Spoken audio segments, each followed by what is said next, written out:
The morning Washington, D.C. decided to hold its breath. The federal courthouse on Constitution Avenue was already packed to the rafters. Reporters jostled for seats. Interns clutched legal pads. A man in the fourth row had somehow brought a thermos of soup, which the bailiff confiscated, with the quiet efficiency of someone who had seen far stranger things. And then, with the particular energy of a man who has never in his life entered a room quietly, former President Donald J. Trump arrived. He came through the tall oak doors the way a weather system comes through a town, preceded by noise, accompanied by motion, and followed immediately by his aide Kevin, who was carrying a stack of papers tall enough to hide behind 2 Diet Colas and a framed photograph of Trump himself, the purpose of which no one dared ask. Trump paused at the threshold, surveyed the gallery the way a conductor surveys an orchestra, and gave 2 slow thumbs up to no one in particular and everyone in general. Kevin whispered something urgent. Trump sat down. The courtroom exhaled. Judge Patricia Holloway, 22 years on the federal bench and not one of them wasted on patience for theater, peered over the rim of her reading glasses with the expression of a woman who had already had this exact day before,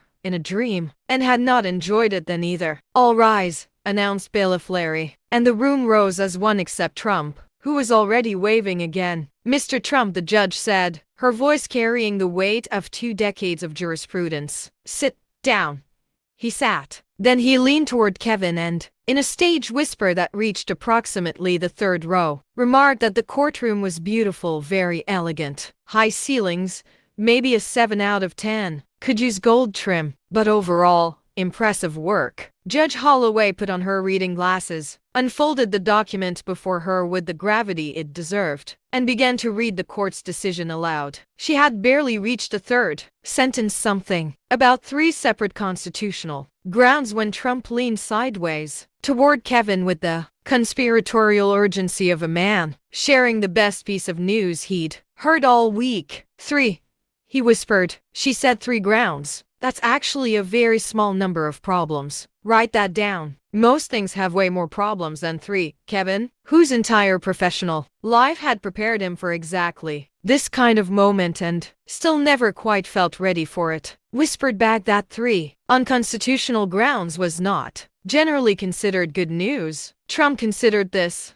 nodded slowly, and said that in business, when someone finds only 3 problems with your deal, you send them a fruit basket. Judge Holloway paused. She looked at the defendant's table. "Gentlemen," she said, with the measured calm of someone who charges by the hour and finds it professionally useful to remain unbothered, "do you need a moment?" Trump looked up, smiled, and told her she was doing great. Very authoritative voice, very strong presence, and asked if she had ever considered television. She replied that she had been on the federal bench for 22 years. He told her that was impressive. Not quite apprentice numbers, but still very respectable. From the gallery, someone made a sound. It was not a legal sound. The ruling as it stood was clear. The executive order was blocked pending further review, with 30 days given to the administration to respond. Trump absorbed this the way a man absorbs a weather forecast he disagrees with, not with denial exactly, but with the firm conviction that the weather would come around eventually. 30 days, he muttered to Kevin, was nothing. He'd built skyscrapers faster than 30 days. Well, not always legally, but that, he added briskly, was a separate case entirely. It was at this point that Trump stood up, buttoned his jacket with the deliberate ceremony of a man preparing to say something important, and addressed the court. He wished, he said, to invoke the First Amendment, which he noted, essentially popularized. The judge clarified that he had not invented it. He said he had popularized it, which was different, and frankly more impressive in some ways. Judge Holloway explained, with the patience of a saint who has read the procedural rules several times and finds them personally meaningful, that his legal team was permitted to address the court, and that he personally was not permitted to freestyle from the defendant's table. Trump turned to Kevin, visibly delighted. "Freestyle," he said. "She called me freestyle. Kevin, is that trademarked yet?" Kevin said he would look into it. Trump turned back to the bench, pressed one hand to his chest, and assured the judge that he had tremendous respect for her. Some would say too much respect, but that the ruling was with the greatest possible deference. Completely and totally unfair. Unfair to America, unfair to the process, and primarily, he was honest enough to admit, unfair to him personally. The judge explained that courts do not rule based on personal fairness to individuals. Courts rule based on the Constitution. Trump said he loved the Constitution, great document, very well written, and that many of its authors, frankly, probably would have voted for him. A woman in the gallery dropped her notepad. No one picked it up. Kevin opened a manila folder with the expression of a man disarming a device he did not assemble, and slid a small stack of papers across the table. Trump lifted the first sheet high, like a teacher holding up a spelling test he was proud of, and announced Exhibit A, a printout of his own tweet declaring the order totally legal. Even the lawyers agree. The judge said a tweet was not a legal brief. Trump noted it had 40,000 likes. The judge said this was irrelevant. He moved briskly to Exhibit B, a photograph of himself shaking hands with a different judge unrelated to this case, unrelated to this matter, but demonstrating, he felt, that judges liked him and that he had excellent relationships across the judicial branch. The judge explained quietly that this was not how evidence worked. Exhibit C was perhaps the most remarkable. Kevin held up a printed chart, glossy, color-coded, clearly produced with care, showing the television ratings for Trump's presidential press conferences. Number 1 in the 25 to 54 demographic. Very strong overnight numbers. Trump felt this was relevant, though he acknowledged, even as the judge's expression shifted into something beyond language, that he might need a moment to explain exactly how. He did not get that moment. The judge said it was not relevant. Trump said quietly,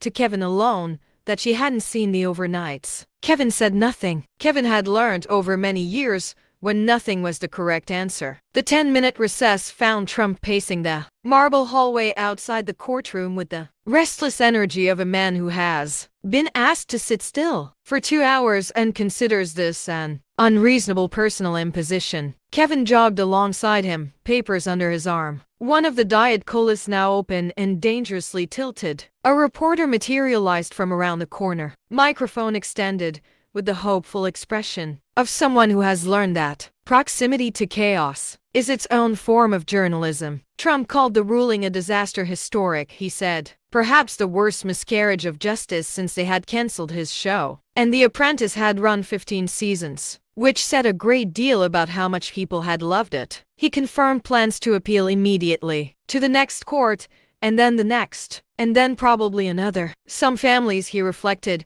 were beach people. His family, he said with a certain philosophical calm, were court people. Kevin attempted once to suggest that speaking to the press during a recess was perhaps not the prescribed strategy. Trump told him he had been born talking to the press, that he had, in fact, arrived into the world with something to say and had not stopped since. Kevin stared at the middle distance. The bailiff called them back inside. When Judge Holloway reconvened the court and delivered her final summary, she did so with the composed authority of someone who has heard a great many arguments and has not, in 22 years, once changed a ruling because of a tweet. The order remained blocked. The decision stood. She noted, with the faintest diplomatic precision, that the court had considered all submitted materials, including 3 tweets, 1 golf photograph, and a Nielsen ratings chart, and found none of them legally persuasive. Trump listened. He was quiet for a moment, which was notable enough that Kevin looked up from his notepad. Then Trump straightened his tie, slowly,